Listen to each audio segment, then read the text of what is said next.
ከፊንቴክ ኢንቨስትመንት ጋር በተያያዘ አርቲስቶችና ኢንፍሉዌንሰሮች ፖሊስ በቁጥጥር ስር መዋሉን ሰምተናል። ከዚህ ጉዳይ ጋር በተያያዘ ከተለያዩ አካላት ያገኟቸውን መረጃ ቀጥዬ ላሰማችሁ። እንደምታስታውሱት ከትላንት ወዲያ አንድ መረጃ ወደ እናንተ አቅርቤ ነበረ።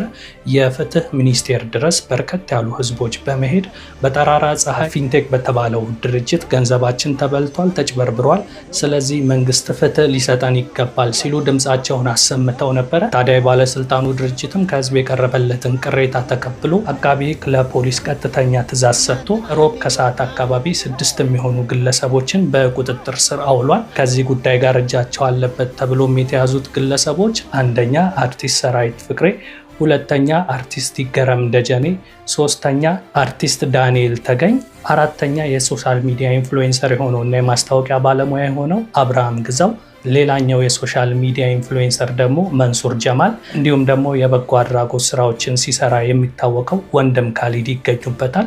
እነዚህ ግለሰቦች ትላንት ከሰዓት አካባቢ በፖሊስ ቁጥጥር ስር ውለው ነበረ። ታዲያ በዛሬው ዕለትም ፍርድ ቤት የቀረቡ ሲሆን ፍርድ ቤት በቀረቡበትም ሰዓት እንግዲህ የተከሳሾች ጠበቃ የዋስ መብታቸው እንዲጠበቅና በውጪ ክሳቸውን እንዲከታተሉ ለፍርድ ቤት ቃላቸውን የሰጡ ሲሆን ፖሊስ ደግሞ በተጠርጣሪዎች ላይ ጠለቅ ያለ ምርመራና መረጃዎች እንዳሰባስብ የ14 ቀን ጊዜ ገደብ ይሰጠኝ ሲል ጠይቆ ነበረ።